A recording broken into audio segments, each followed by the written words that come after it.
nak silo vele an karunga mo kikan zumswa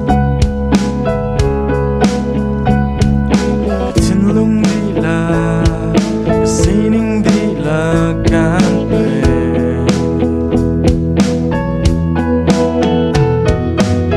manse vele do nakan karunga mo tinlung kazay zum sining dila kin kan pe Kill try no talo, kill tiam ni si follow. Just give me a reason and tell me. Wrong no ten nak an biani.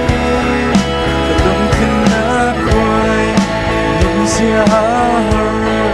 Wrong no ten.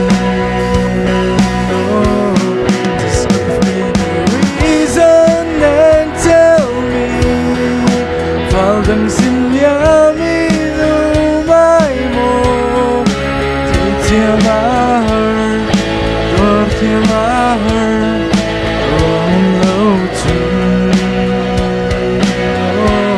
just give me the reason